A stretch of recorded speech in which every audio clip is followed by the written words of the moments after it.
I was fortunate to be there a year ago when we tried to launch Trading for Good in Ipswich, and it's really pleasing to see so many people here tonight and to hear so many stories around how people are developing responsible businesses in Suffolk. We have just completed our social values report. I need 3 hands here, don't I? I just want to talk through a few of the reasons that we did that. I think it's really important that businesses are not only socially responsible within the communities that they operate in, but socially responsible to each other. And that's what the Social Values Report is all about. It's about the only thing for Trading for Good that's not free, but it's well worth commissioning.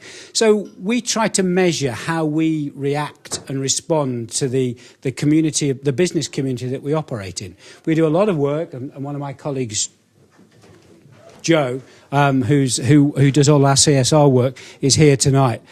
Do a lot of work with our members and customers, but we also try and act responsibly towards the business community in which we operate. What sort of things do we do? Well, we like to pay everyone promptly.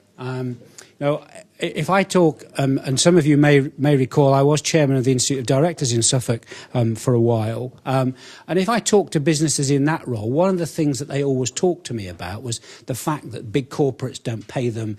They keep trying to extend payment terms. So I think as a responsible business, and particularly one where cash flow is not an issue for us because people walk in every day and hopefully pay in more money than they take out, we try and pay everyone as the bill comes in and quickly, and we think that helps. We try and have a transparency around the way in which we do business locally, and there are 1 or 2 people in this room that we do business with, and hopefully they will see the benefits of that.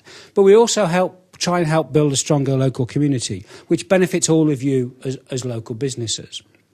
I think we're very lucky to operate in a part of the world that hasn't seen the worst of the recession, but we have had problems over the last few years.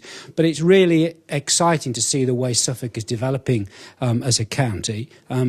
One of the things that I was pleased to be involved with, again with my responsible business hat, was trying to get the Greater Ipswich City deal through. That has been successful, and we're starting to see with things like the MyGo Centre in Ipswich, the way in which we can develop Ipswich as a town and deal with some of the issues that we have.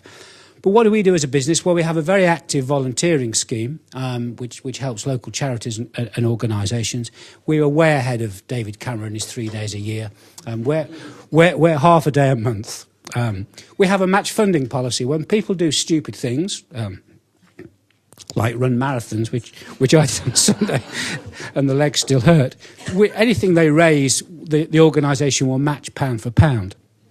We've just launched a very innovative financial education programme.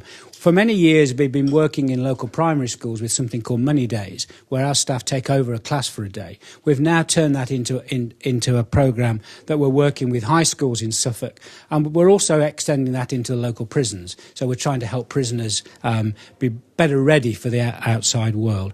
And we've also linked up with an organisation called Emmaus, to look at the problem of homelessness in Suffolk.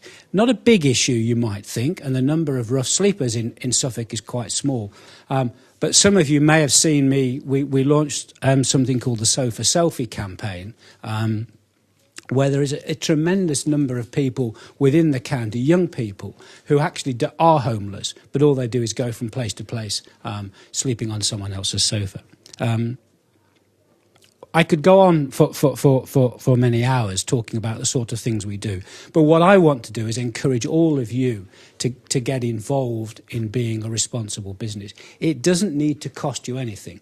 We have a very active health and wellbeing programme for our staff, which over probably 5 or 6 years has cost not much more than £1,000 in total. But it's reduced staff turnover, it's reduced staff sickness, and it's improved employee motivation. That's it from me. All I would want to say is well done to all of those of you who are here tonight, who are picking up awards and are doing all the good stuff that we're trying to encourage people to do. And if we can be of any help to any of you in sharing our journey, sharing our story, we're more than happy to. Thank you very much.